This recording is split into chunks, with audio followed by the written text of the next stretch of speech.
प्रत्येक व्यक्ति के जीवन में असफलताएं भी आती हैं। ऐसा कोई भी महापुरुष या देवी देवता या संत या गुरु या सामान्य मनुष्य या जितने भी नेता हों या अभिनेता हों, सभी के जीवन में असफलता का भाव चिंतन अर्थात असफलता अवश्य आती है, परंतु असफलता को वे सफलता में तब ही बदल पाते हैं जब वे उस असफलता के मूल कारणों की ओर ध्यान देते हैं, मूल कारणों की ओर वे चिंतन देते हैं। और जब वे ध्यान देते हैं, चिंतन देते हैं, विचार करते हैं कि मुझे किस कारण से मुझे असफलता मिली, किस कारण से मैं सफल नहीं हो पाया, जब यह विचार करते हैं और उस विचार के साथ साथ पुनः क्रियाशील होते हैं,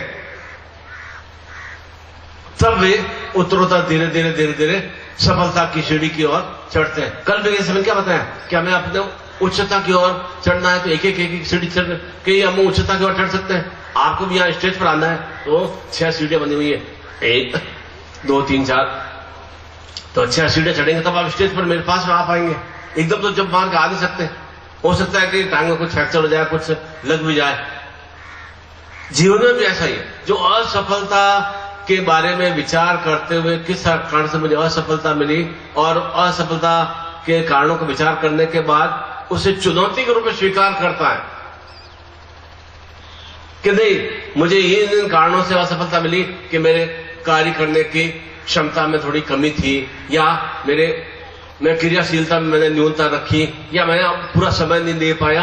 अनेक अनेक रीजन हमें स्वयं को मालूम पड़ जाते हैं, स्वयं हम जान सकते हैं और किसी से पूछने की आवश्यकता ही नहीं रहती है कि मैं असफल क्यों हुआ। चाहे परीक्षा में फेल होना हो, चाहे व्यापार में फेल होना हो, चाहे गाड़ी चलाने में फेल होना हो, चाहे जीवन के जो भी हम सुख की कामना के लिए क्रिया कर रहे हैं, कार्य कर रहे हैं, उसको प्राप्त नहीं कर पा रहे हो, वो असफल क्यों हुए। चाहे साधना में सिद्धियों का भाव चिंतन हो, क्यों उसमें साधना में सफलता नहीं मिल पाई, उसका जब विश्लेषण करते हैं, उसका जब हम आकलन करते हैं और जब हमें एहसास होता है कि नहीं, अमुक अमुक कारणों से मैं अपने कार्य में सफलता प्राप्त नहीं कर पाया, बिजनेस अच्छा नहीं चल पाया, नौकरी अच्छी पद पर नहीं मिल पाई, नौकरी में प्रमोशन नहीं हो पाया, या धन का अर्जन नहीं कर पाया, या कर्जा क्यों हो गया, ऋण से क्यों युक्त हो गया, मेरे शरीर में रोग क्यों आ गए, इसके बारे में विचार करें, तब हमें एहसास होगा कि नहीं, अमुक अमुक कारण से शरीर में रोग आ गए, अनगल खान पान किया, या जो स्वयं हम अपना जीवन का दर्पण जान सकते हैं।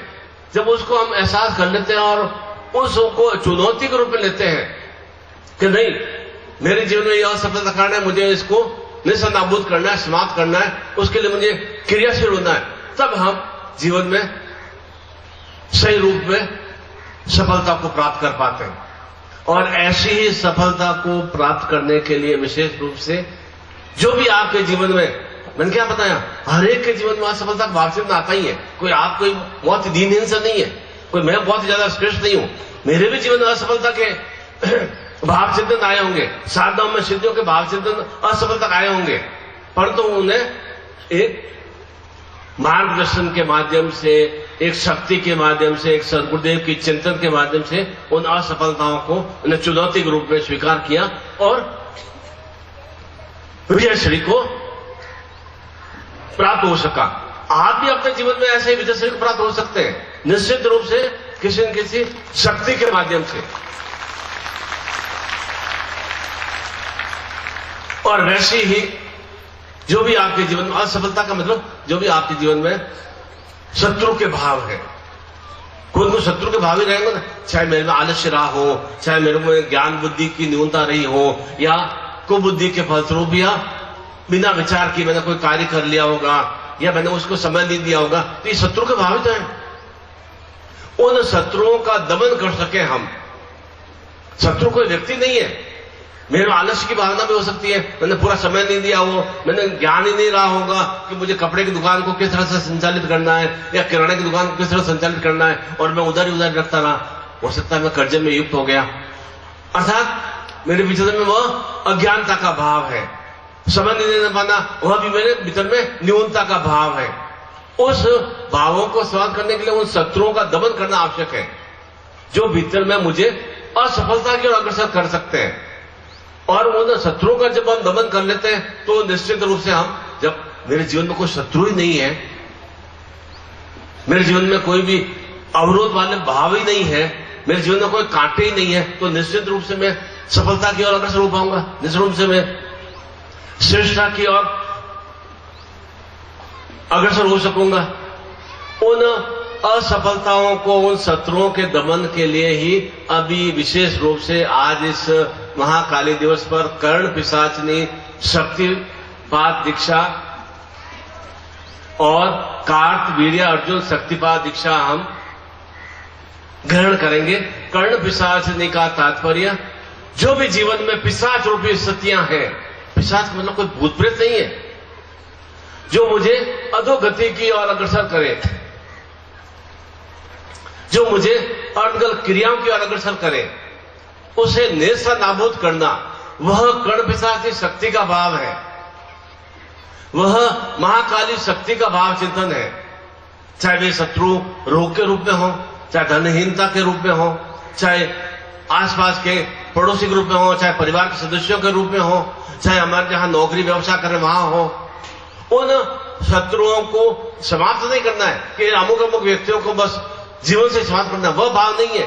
उनके भीतर में जो शत्रुओं का, शत्रुता का भाव है, उसे समाप्त करना, वह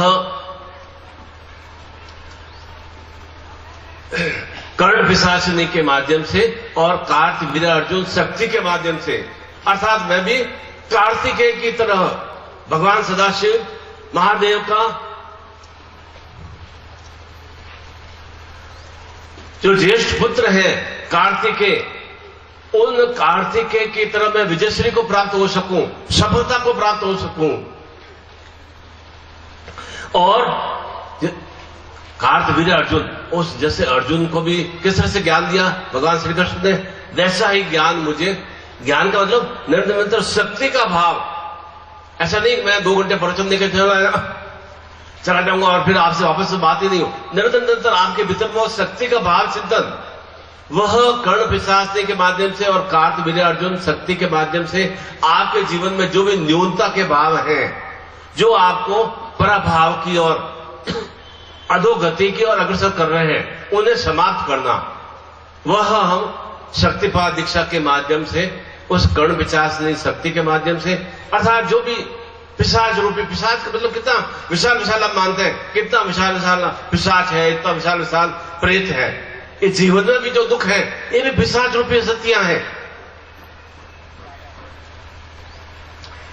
उन पिशाच रूपी स्थितियों को समाप्त करने के लिए उससे भी तीव्रतम हमें शक्ति के भाव को प्राप्त करना होगा, वह कर्ण पिशाचनी के रूप में और कार्तवीर्य अर्जुन शक्ति के रूप में हमें प्राप्त करना होगा।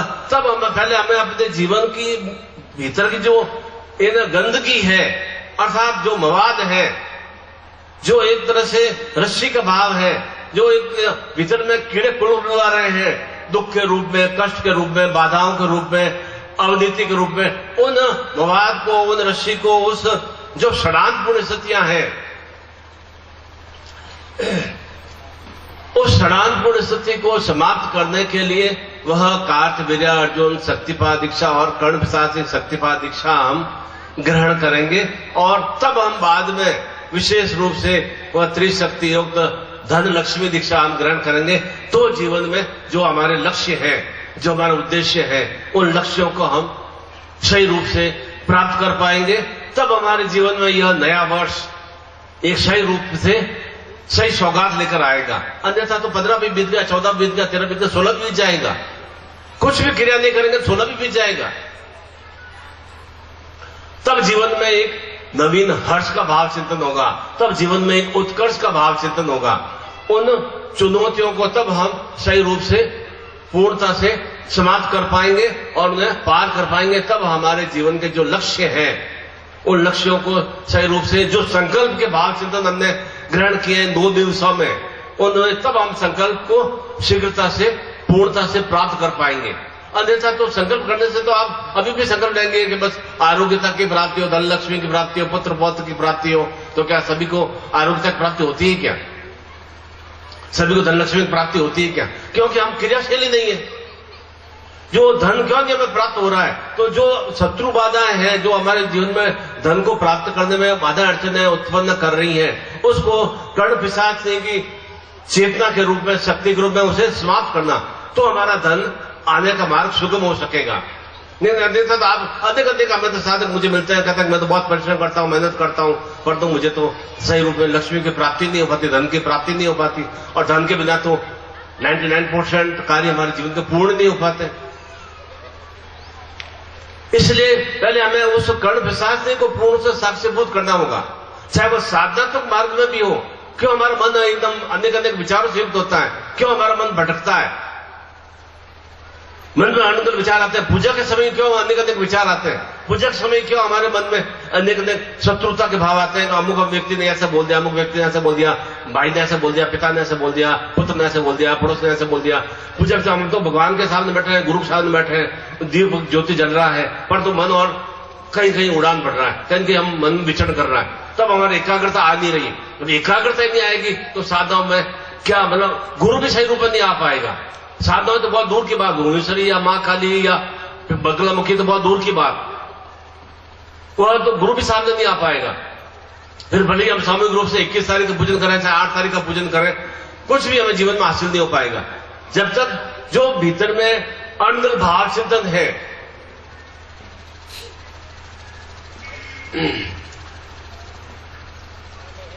उस आनंद भाव चिंतन को समाप्त करने के लिए विशेष रूप से वह कर्ण पिशाच शक्तिपात दीक्षा और कार्तवीर्य अर्जुन चैतन्य दीक्षा, और तब उसके बाद विशेष रूप से अष्ट महालक्ष्मी शक्तिपात दीक्षा हम ग्रहण करेंगे तो जीवन में अष्ट सुखों से युक्त हो सकेंगे। पहला सुख निरोगी काया, दूसरा सुख घर में माया, तीसरा सुख सुलक्षणा पत्नी या पति, चौथा सुख श्रेष्ठ संतान की प्राप्ति, फिर यश, फिर आयु वृद्धि, फिर जीवन में धन की वृद्धि। ये सब तरह के अष्ट सुख हैं। अब आप बता दोगे आप कितना आरोग्य में हो। पहला सुख निरोगी काया, प्राण मैंने बोल तो दिया कि सर्वे भवन्तु सुखी ना, पर तो सुखी कौन है? कौन व्यक्ति सुखी है? और दूसरा सुख घर में माया, क्या घर में लक्ष्मी है? लक्ष्मी होती तो फिर आपको यहां आने की जरूरत क्या होती? फिर तो आप आनंद के साथ, प्रसन्नता के साथ और अधिक हर्षोल्लास के साथ नूतन वर्ष को और अधिक चेतना के साथ मनाते। क्यों? एक चीज चेहरे पे मुर्दान की, चेहरे पे एक निर्जीवता का भाव छाया हुआ है, अशांतता का भाव छाया हुआ, तनाव का भाव छाया हुआ है, क्योंकि ये निश्चिंत रूप से कुछ न कुछ मैली क्रियाएं पूरा आपके शरीर को, मन को, बुद्धि को, दिमाग को जकड़ा हुआ है। आप थोड़ी चाहते हैं नहीं मेरे चेहरे पे तनाव रहे, आप थोड़ी चाहते हैं मेरे शरीर में रोग रहे, आप थोड़ी चाहते हैं मैं व्यथित और गुस्से में, क्रोधित में मैं भाव रहूं। सब आप जानते हैं कि मैं क्रोध रहने से मेरे शरीर की हानि है, उदास रहने से या क्रोधित रहने से, चिंतित रहने से मेरे शरीर में ही मैं चिंता की ओर अग्रसर हो रहा हूं। आप सब जानते हैं, पर तो कोई ऐसी मैली क्रिया जो आपके पूरे रोम रोम को, करोड़ों जो तंतु हैं आपके देह में, उनको पूरा जकड़ा हुआ है। भले ही हम कहते हैं नहीं मैं तो बहुत फ्री हूं, बहुत ही एकदम, क्योंकि हमें दूसरों को दुख कहने से हमें भी एहसास है कि दूसरों को दुख बताने से भी कोई हमारे दुख खत्म नहीं होंगे या कम नहीं होंगे, और अधिक में हर्ष में रहेंगे, और अधिक में रस आएगा। हमारे दुख, हमें जो जीवन में हमारे कांटे हैं वो हमें एक शक्ति के माध्यम से, उपासक के माध्यम से, गुरु की चेतना के माध्यम से हमें जीवन के कांटों को निकालना है। यह भी आपको ज्ञान है। और वैसी क्रिया हम इस कर्ण पिशाच ने शक्तिपात दीक्षा के माध्यम से और कार्तवीर्य अर्जुन शक्ति के माध्यम से, अर्थात हम जीवन में रस, वीर्य, ओज, शक्ति से युक्त हों। भले 50 वर्ष हो गए तो ऐसा थोड़ी है मेरे अंदर रस नहीं होना चाहिए, वीर की शक्ति के बाद नहीं होना, ओज नहीं होना चाहिए, क्योंकि मेरे चेहरे में चमक होनी चाहिए। चेहरे पे चमक कहां आएगी? जब मन में चमक का भाव आएगा, आनंद का भाव आएगा। ऐसे मैं लीपा पोती कर दूंगा, पेस्ट लगा दूंगा, ऐसे करा दूंगा, चूना लगा दूंगा, उससे चेहरे पे चमक नहीं आएगी। एक भीतर में आनंद का भाव आना चाहिए। भीतर में हम स्वयं तो अंदर देखा से भीतर में आनंद से कितना युक्त है, भीतर में आनंद है ही नहीं। जब भीतर में आनंद नहीं है तो संसार में, परिवार में भी आनंद नहीं है। हमें कौन, हम पत्नी से खुश हैं या पति से खुश हैं, बच्चों से खुश हैं या मित्रों से या रिश्तेदारों से खुश हैं? क्योंकि भीतर में खुशी नहीं है, इसलिए हम दूसरों से खुश हो नहीं पाते, भीतर में प्रसन्नता का भाव नहीं है। उन अप्रसन्नता को, उस जो भी जीवन में दुख के भाव चिंतन है, जो भी रोग के भाव चिंतन है, जो भी हमें जीवन में जो जकड़ा हुआ है, इस संकट दिवस पर उसे चुनौती के रूप में स्वीकार करना है। और चुनौती कोई कठिन नहीं है को हो आपको कोई बहुत ही बड़ा कोई ना मतलब हिमालय को डागना है, हिमालय को पार करना है, वैसा नहीं है। चुनौती आपके लिए असंभव नहीं है। असंभव इसलिए नहीं है क्योंकि आपके भीतर में निखिल की शक्ति का भाव है, इसलिए आपके लिए कोई असंभव कार्य नहीं है।